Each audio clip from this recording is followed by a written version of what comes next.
Hello student, welcome है आप सभी का आपकी अपनी अकाउंटिंग की क्लास में।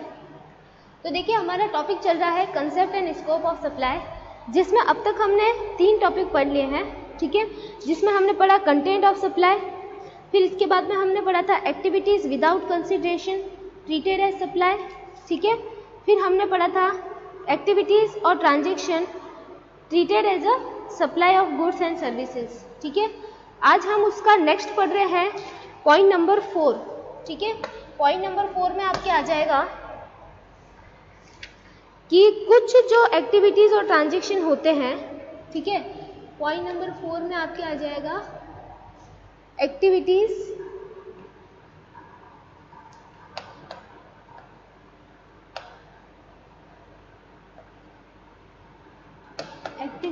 और transactions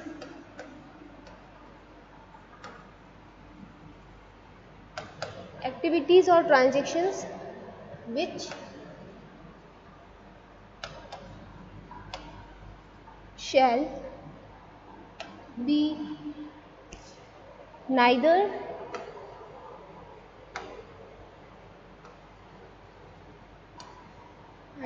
treated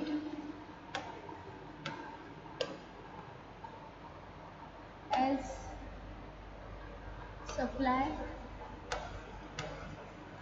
or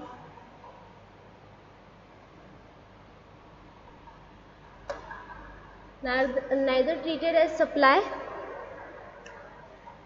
of goods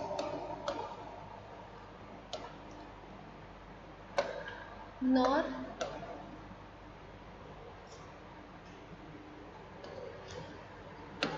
supply of services. तो देखिए, कुछ एक्टिविटी और ट्रांजेक्शन ऐसे होंगे जो कि न तो गुड्स की सप्लाई माने जाएंगे और न ही सर्विस की सप्लाई माने जाएंगे। तो ऐसे कौन कौन से ट्रांजेक्शन होंगे उनके बारे में देखिए अभी हम बात करते हैं। तो सबसे पहले उसके अंदर हम बात करते हैं कि सर्विस, उसके अंदर देखिए सर्विस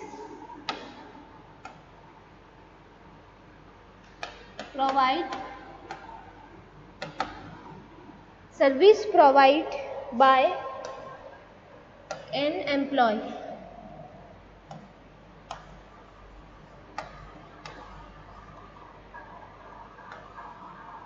जो कर्मचारी सेवाएं प्रदान करते हैं, जो सर्विस प्रोवाइड करते हैं जो एम्प्लॉय किसी एम्प्लॉयर के लिए, तो वो जो सर्विस प्रोवाइड करते हैं उन्हें हम न तो गुड्स की और न ही सर्विस की क्या मानेंगे, सप्लाई मानेंगे। ठीक है, वो तो न गुड्स की सप्लाई की कैटेगरी में आती है और न ही सर्विस की सप्लाई की कैटेगरी में आती है। नेक्स्ट बात किसकी आ जाती है? नेक्स्ट देखिए, सर्विस बाय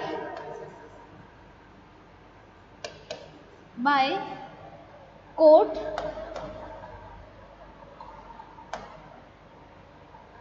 और ट्रिब्यूनल।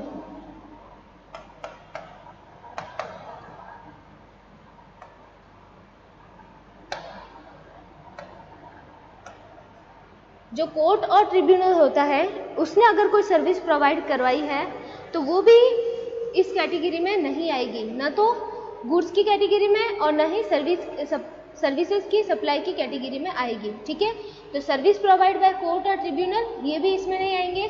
फिर देखिए कौन है, फिर आ जाते हैं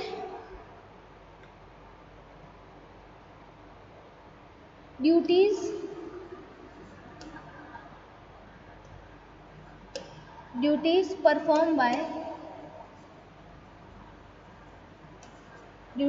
performed by MP, MLA, MLC और local bodies.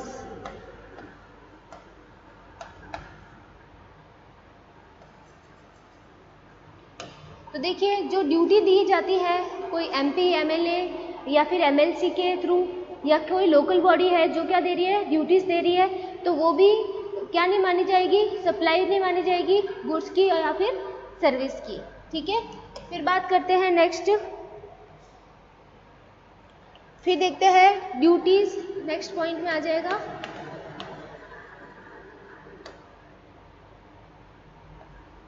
Duties perform by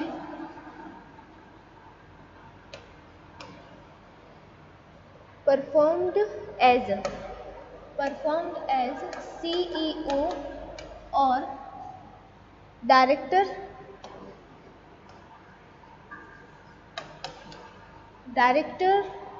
in body established by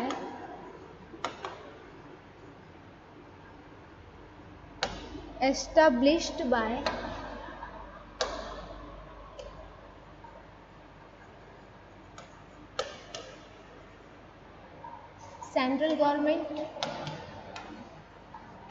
और स्टेट गवर्नमेंट और local authority.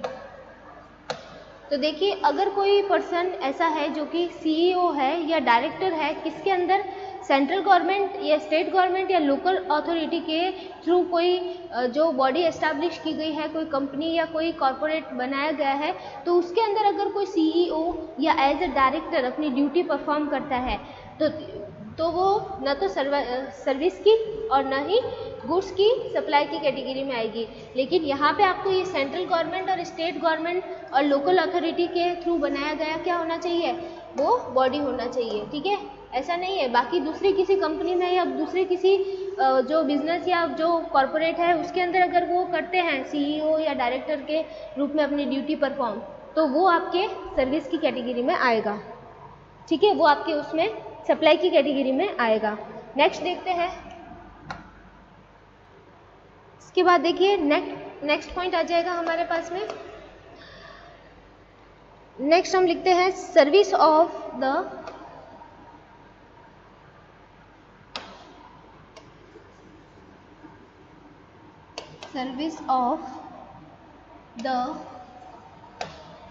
Funeral.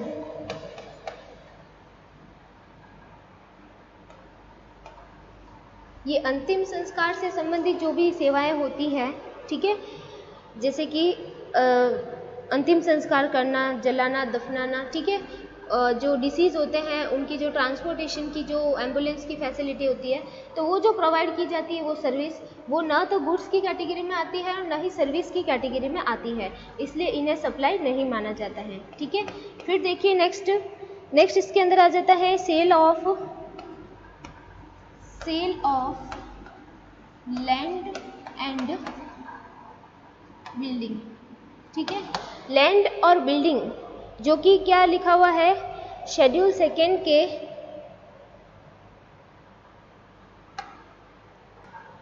Cell of land and building, जो शेड्यूल सेकेंड में हमने पढ़ा था कि जो रेंट पे दे देते हैं अपनी लैंड और बिल्डिंग, उसे तो हम क्या मानते हैं, सर्विस मानते हैं। ठीक है, उसे तो हम क्या मानते हैं, सर्विस मानते हैं। अगर आपने अपना लैंड या बिल्डिंग किसी को क्या दे दिया है, रेंट पे दे दिया है, लीज पे दे दिया है, ठीक है, या फिर उसका जो सुविधा अधिकार है एसमेंट वो दे दिया है, तो उसे तो हम क्या मानेंगे, सर्विस की सप्लाई मानेंगे। बट अगर आपने सेल कर दिया है, ठीक है, तो उसे नहीं मानेंगे हम, न तो गुड्स मानेंगे और न ही हम सर्विस की सप्लाई मानेंगे। ठीक है, फिर बात करते हैं नेक्स्ट पॉइंट इसके अंदर आ जाएगा आपके एक्शनेबल क्लेम।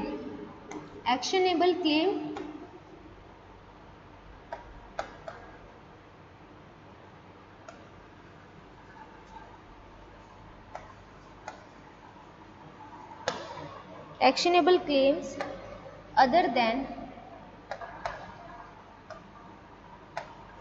than lottery,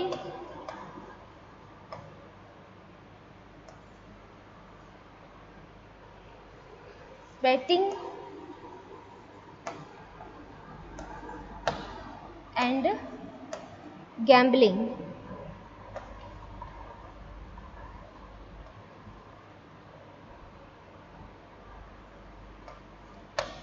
देखिए एक्शनेबल क्लेम जो होते हैं, जो कि लॉटरी, बैटिंग और गैम्बलिंग के अलावा होते हैं, उन्हें भी ना तो गुड्स की सप्लाई माना जाता है, ना ही सर्विस की सप्लाई माना जाता है। तो ये हमारी वो सारी एक्टिविटीज़ हैं, ठीक है, जिन्हें ना तो हम गुड्स की सप्लाई मानेंगे और ना ही हम सर्विस की सप्लाई मानेंगे, ठीक है। Service provide by an employee, एक कर्मचारी द्वारा दी गई सेवाएं इसके अंदर आती है। Service provide by court and tribunal, एक ट्रिब्यूनल और कोर्ट, न्यायालय ने जो सर्विस दी है, सेवाएं, वो इसकी कैटेगरी में आती है। Duties perform by MP, MLA, MLC और लोकल बॉडीज़, जो भी ये जो सेवाएं दी जाती है या जो सेवाएं दी जाती है एमपी, एमएलए और एमएलसी और लोकल बॉडीज़ के द्वारा, वो भी इस कैटेगरी में आती है, जिन्हें न तो हम गुड्स की और न ही हम सर्विस की सप्लाई मानेंगे, ठीक है। फिर duties perform as the CEO और डायरेक्टर, ठीक है, अगर कोई चीफ ऑफिसर या फिर हम कह सकते हैं निर्देशक के रूप में अपनी सेवाएं देता है, किसमें, सेंट्रल गवर्नमेंट, स्टेट गवर्नमेंट या लोकल अथॉरिटी के किसी बॉडी में, ठीक है, तो वो भी क्या नहीं मानी जाएगी, सप्लाई नहीं मानी जाएगी, ठीक है। सर्विस ऑफ द फ्यूनरल, अगर ये जो अंतिम संस्कार संबंधित जो काम है, जो सेवाएं है, वो दी जाती है, तो उन्हें भी न तो गुड्स की और न ही सर्विस की सप्लाई मानना है, ठीक है। Sale of land and building, अगर भूमि और भवन बेचा गया है, ठीक है, रेंट पे दिया, लीज पे दिया, आपने एसमेंट दिया है, तब तो उसको सर्विस मानेंगे, लेकिन उसका सेल कर दिया है तो उसे न तो आपको सर्विस मानना है, न ही आपको गुड्स की सप्लाई मानना है, ठीक है। Actionable claim other than the lottery, batting and gambling, जो एक्शनेबल क्लेम है, जो कि किसके अलावा है, लॉटरी, बैटिंग और गैम्बलिंग के अलावा जो एक्शनेबल क्लेम है, उन्हें भी आपको क्या नहीं मानना है, सप्लाई नहीं मानना है, गुड्स की या फिर सर्विस की, ठीक है। तो ये सारे थे आपके एक्टिविटी, जो कि किसके अंदर आ जाते हैं, ये आपके आ जाते हैं शेड्यूल 3 के अंदर। ये किस में आते हैं, शेड्यूल 3 के अंदर आते हैं, शेड्यूल 3 में आते हैं ये, ठीक है। तो ये हमने पढ़ लिए हैं। अब हम पढ़ेंगे कंपोजिट और मिक्स सप्लाई, ठीक है। नेक्स्ट पॉइंट होगा हमारे कंपोजिट और मिक्स सप्लाई। यहाँ पे हम लिख देते हैं कंपोजिट एंड मिक्स सप्लाई, ठीक है। हिंदी में आपको पता है संयुक्त और मिश्रित पूर्ति, इसे कहेंगे संयुक्त एवं मिश्रित पूर्ति। अब देखिए क्या होता है, संयुक्त और मिश्रित पूर्ति को जानने से पहले हमें किसको देखना पड़ेगा, हमें एक प्रिंसिपल सप्लाई जो होती है, ठीक है, प्रिंसिपल सप्लाई के बारे में हमें थोड़ा सा डिस्कस करना पड़ेगा। तो पहले हम देखते हैं किसके बारे में, प्रिंसिपल सप्लाई, उसके बाद दोनों के बारे में डिस्कस करेंगे। प्रिंसिपल सप्लाई, तो देखिए प्रिंसिपल सप्लाई क्या होता है। प्रिंसिपल सप्लाई का मतलब होता है कि आप जिस चीज़ का मेनली क्या कर रहे हो, सप्लाई कर रहे हो, ठीक है, मतलब जिसका आप मेन क्या करते हो, सप्लाई करते हो, जो कि आपका या तो क्या हो सकता है, मेनली गुड्स हो सकता है, ठीक है, या फिर आपकी क्या हो सकती है, कोई मेन सर्विस हो सकती है, ठीक है। तो आप जो मेन, जैसे कि कंपोजिट सप्लाई और जो मिक्स सप्लाई हम पढ़ेंगे ना, उसमें क्या होगा कि एक से ज़्यादा गुड्स या एक से ज़्यादा सर्विस या दोनों साथ में, गुड्स और सर्विस दोनों साथ में सप्लाई कर रहे होंगे। लेकिन प्रिंसिपल का मतलब क्या होता है, मुख्य आपूर्ति, ठीक है, जिसे हम मुख्य पूर्ति भी कहते हैं। मुख्य पूर्ति मतलब मुख्य चीज़ क्या है, मतलब किस चीज़ को आप सेल कर रहे हो, ठीक है। मुख्य पूर्ति में किस वस्तु को, मुख्य वस्तु को या मुख्य सेवा को आप दे रहे हो, वो ही आपकी क्या आएगी, प्रिंसिपल सप्लाई कही जाएगी। समझ में आ रहा है मैटर, मतलब हम जैसे 2-3 चीज़ें साथ में, जैसे पिज़्ज़ा के साथ में आपने कोल्ड ड्रिंक भी उनको देने का रखा है, ठीक है, तो ये जो कोल्ड ड्रिंक रहता है साथ में, वो आपके क्या होगा, वो प्रिंसिपल नहीं होगा। प्रिंसिपल क्या होगा, आपके पिज़्ज़ा होगा, ठीक है। प्रिंसिपल सप्लाई में क्या होगा, आपके पिज़्ज़ा माना जाएगा। कोल्ड ड्रिंक तो आपने साथ में उसके दी है, ठीक है, हालांकि आपने कॉस्ट इसकी ऐड कर रखी होगी, लेकिन मेन लोगों ने क्या ऑर्डर किया था, पिज़्ज़ा ऑर्डर किया था, और साथ में आपने कोल्ड ड्रिंक भी उनको दी है, ठीक है। फिर बात करते हैं, ये तो प्रिंसिपल की बात हो गई। अब मेन बात करते हैं हम किसकी, कंपोजिट सप्लाई।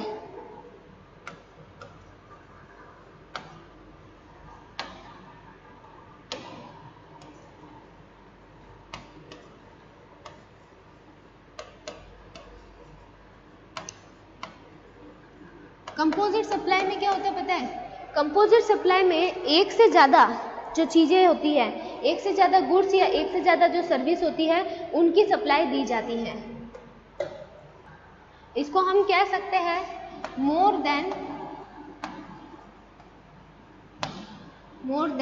वन गुड्स, एक माल के अलावा दो तीन जो माल है वो साथ में, या फिर मोर देन वन सप्लाई। ठीक है, इनका क्या होता है, इनका एक कॉम्बिनेशन बनाया आपने।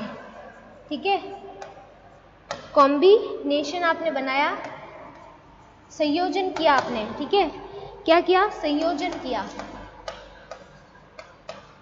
तो वो आपके क्या कहलाएगी? कंपोजिट सप्लाई कहलाएगी। मतलब आप एक से ज़्यादा गुड्स या एक से ज़्यादा सर्विस साथ में प्रोवाइड करवा रहे हैं। ठीक है, यहाँ पे सर्विस लिखना था।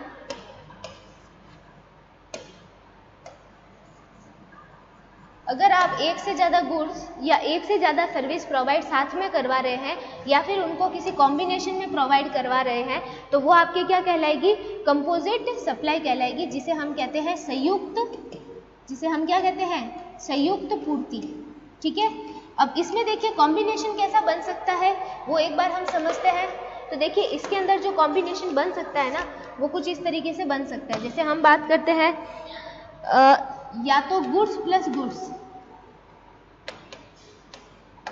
गुड्स के साथ में गुड्स को आप दे रहे हो।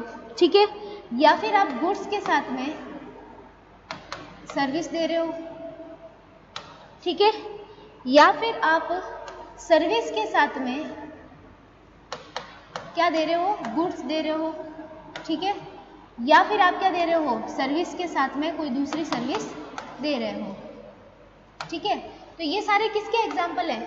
ये है आपके कॉम्बिनेशन, जिन्हें हम कंपोजिट सप्लाई कहते हैं। ठीक है, इन्हें हम क्या कहते हैं? Composite supply.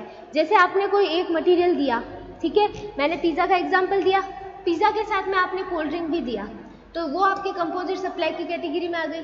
ठीक है, फिर आपने अगर पिज़्ज़ा के साथ में, या फिर हम कहें कि आपने कोई गुड्स बेचा, ठीक है, किसी गुड्स को बेचने के लिए बहुत दूर से आपने बेचा, जैसे काफ़ी दूरी है, कहीं से आपने सप्लाई की उसकी, तो साथ में आपने ट्रांसपोर्टेशन फैसिलिटी भी दी। ठीक है, तो गुड्स तो बेचा ही बेचा, साथ में ट्रांसपोर्टेशन की फैसिलिटी आपने दी है, तो गुड्स के साथ में सर्विस दी है आपने। ठीक है, इसी तरह अगर आपने कोई सर्विस दी है और सर्विस के साथ में अगर आप कोई गुड्स देते हो, ठीक है, तो ये कॉम्बिनेशन भी हो सकता है। या फिर किसी सर्विस के साथ आप सर्विस ही प्रोवाइड करवा रहे हैं। ठीक है, तो ये भी इसके अंदर आ जाता है। इसके अंदर हम ये दे सकते हैं कि अगर किसी पर्सन ने, ए पर्सन ने, जैसे ये ए पर्सन है, ठीक है, इन्होंने कुछ सप्लाई किया, ठीक है, गुड्स इन्होंने सप्लाई किया, किसको? बी को। और साथ में गुड्स नहीं किया, साथ में उन्होंने क्या क्या किया? उन्होंने पैकिंग भी किया, उस मटेरियल को पैक भी किया। ठीक है, उसका इंश्योरेंस भी करवाया, प्लस उसका ट्रांसपोर्टेशन भी पेड किया। ठीक है, तो इन्होंने क्या किया? इस गुड्स के साथ में पैकिंग भी दिया, इंश्योरेंस भी दिया और ट्रांसपोर्टेशन भी दिया। ठीक है, तो ये क्या एग्जाम्पल है? यही एग्जाम्पल है किसका? कंपोजिट सप्लाई का। ठीक है, इसे ही हम क्या कहते हैं? कंपोजिट सप्लाई कहते हैं। जब गुड्स के साथ में गुड्स, या गुड्स के साथ में सर्विस, या सर्विस के साथ में गुड्स, या फिर सर्विस के साथ में सर्विस दे दी जाती है। ठीक है, तो इसको ही हम क्या कहते हैं? कंपोजिट सप्लाई कहते हैं। क्लियर हो गया? अब यहाँ पे क्या होता है कि कंपोजिट सप्लाई की कंडीशन में एक गुड्स या फिर सर्विस क्या होती है? उसके अंदर प्रिंसिपल होती है। ठीक है, एक क्या होती है? प्रिंसिपल होती है, मतलब मुख्य आपूर्ति होती है। मुख्य आपूर्ति के साथ में आप दूसरी चीज़ें दे रहे हो। ठीक है, मैंने अभी इसीलिए आपको पहले क्या लिखवाया? ये प्रिंसिपल का बताया। ठीक है, प्रिंसिपल का मतलब एक ऐसी चीज़, ऐसी गुड्स या सर्विस जो कि मेनली आप दे रहे हो, उसके साथ में अगर दूसरी कुछ चीज़ें दे रहे हो तो वो कंपोजिट में आ जाता है। ठीक है, तो मुख्य पूर्ति उसकी मानी जाएगी जो मेनली आप बेच रहे हो, सेल कर रहे हो, जिसकी सप्लाई कर रहे हो। अब हम बात करते हैं किसकी? अब हम बात करेंगे मिक्स सप्लाई की। ठीक है, अब हम बात करेंगे मिक्स्ड सप्लाई की।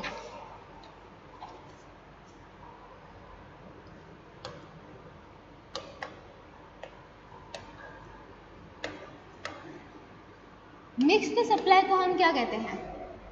इसको हम कहते हैं मिश्रित पूर्ति। इसे क्या कहते हैं? मिश्रित पूर्ति। ठीक है, इसमें भी क्या होता है कि एक से ज़्यादा टैक्सेबल गुड्स या एक से ज़्यादा टैक्सेबल सप्लाई क्या होती है? कंबाइन होती है। ठीक है, लेकिन बराबर मात्रा में होती है। यहाँ से ये लिख सकते हैं हम 1 and more goods and service. ठीक है, कंबाइन हो जाती है। जैसे कि वो भी कैसे? टैक्सेबल गुड्स और सर्विसेज। ठीक है, 1 and more, ये बात आपको ध्यान रखना है। 1 and more टैक्सेबल गुड्स या फिर सर्विस। ठीक है, वो क्या की जाती है? कंबाइन करके बेची जाती है। कैसे बेची जाती है? कंबाइन करके। ठीक है, कंबाइन मतलब उनका भी क्या बनाया जाता है? कॉम्बिनेशन बनाया जाता है। तो कंबाइन करके, कॉम्बिनेशन ही लिख देते हैं, कॉम्बिनेशन में क्या की जाती है? सेल की जाती है। जैसे कि आपने क्या खरीदा? आपने कैडबरी सेलिब्रेशन का पैक खरीदा। ठीक है, कैडबरी सेलिब्रेशन पैक में आपको अलग अलग तरह की चॉकलेट सब साथ में दिखाई देगी। ठीक है, तो सभी क्या साथ में कॉम्बिनेशन बना हुआ इनका, और सभी की वैल्यू कैसी है? एक जैसी है, और सभी के सभी क्या है?